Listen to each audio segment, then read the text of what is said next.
आकाशवाणी रांची से प्रस्तुत है प्रादेशिक समाचार।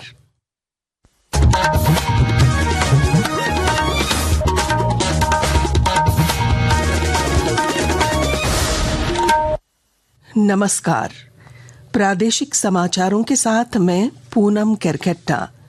राष्ट्रपति द्रौपदी मुर्मू ने आज नई दिल्ली में प्रतिष्ठित स्वच्छ सर्वेक्षण 2024-25 पुरस्कार प्रदान किया।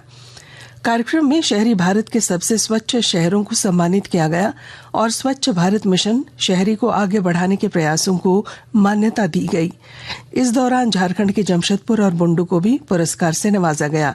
इसी दिन शहरों की स्वच्छता रैंकिंग भी जारी होगी। इस मौके पर राष्ट्रपति ने कचरा प्रबंधन की दिशा में देश में हो रहे नवाचारों की सराहना की। जामताड़ा के वरिष्ठ नेता तरुण कुमार गुप्ता की लगभग 6 वर्षों के निष्कासन के बाद भारतीय जनता पार्टी में वापसी हुई है। नेता प्रतिपक्ष और पूर्व मुख्यमंत्री बाबूलाल मरांडी ने अपने गिरिडीह स्थित आवास पर उन्हें पार्टी की सदस्यता दिलाई। इस मौके पर श्री मरांडी ने कहा कि तरुण कुमार गुप्ता जैसे अनुभवी नेता की वापसी भाजपा के लिए सकारात्मक संकेत है।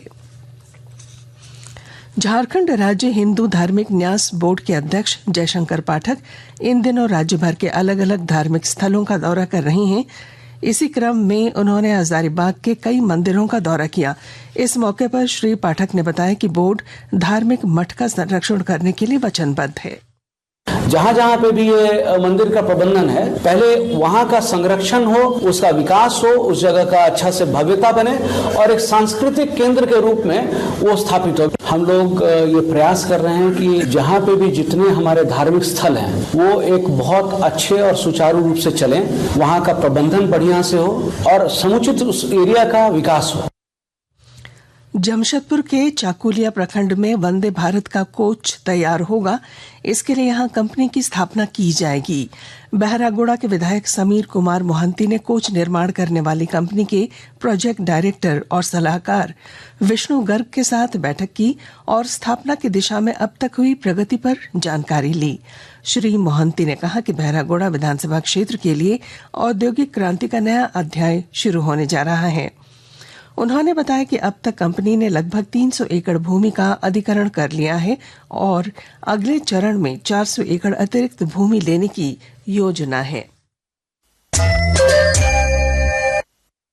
प्रादेशिक समाचार आप आकाशवाणी रांची से सुन रहे हैं।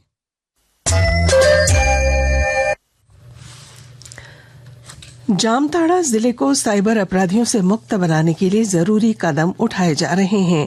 इसी कड़ी में प्रथम चरण में जिले के 72 विद्यालयों में साइबर सिक्योरिटी क्लब की स्थापना की जाएगी। विस्तृत ब्यौरे के साथ हमारे संवाददाता।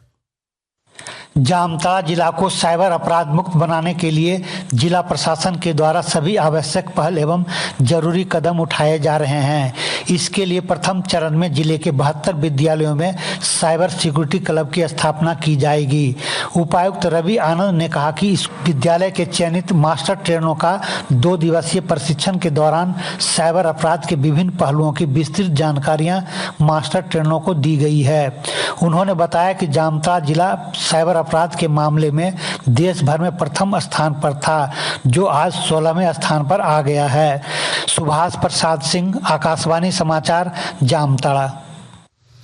कोडरमा थाना क्षेत्र के लरियाडीह गांव में संचालित एक निजी विद्यालय में हादसे में आधा दर्जन बच्चे और निर्माण कार्य में लगा एक मजदूर गंभीर रूप से घायल हो गया है। घटना उस समय हुई जब विद्यालय के एक कमरे में बच्चे पढ़ाई कर रहे थे और उसी कमरे की छत का निर्माण कराया जा रहा था कि छत गिर गई। हॉकी 15वीं हॉकी इंडिया जूनियर राष्ट्रीय पुरुष हॉकी चैंपियनशिप के लिए झारखंड टीम का चयन ट्रायल 26 जुलाई को होगा। रांची में होने वाले इस चयन ट्रायल में 1 जनवरी 2006 या उसके बाद जन्म लेने वाले खिलाड़ी शामिल हो सकते हैं। मौसम। राजधानी रांची समेत राज्य के कई इलाकों में आज दोपहर झमाझम बारिश हुई। मौसम विभाग ने राज्य के कुछ स्थानों पर 21 जुलाई तक गरज के साथ बारिश का अनुमान व्यक्त किया है। इस दौरान कहीं कहीं वज्रपात की संभावना है। इसे लेकर मौसम विभाग ने येलो अलर्ट जारी किया है। और इसके साथ ही आकाशवाणी रांची से प्रादेशिक समाचार का ये बुलेटिन समाप्त हुआ। अगला प्रादेशिक मुख्य समाचार शाम 4 बजे प्रसारित किया जाएगा। नमस्कार।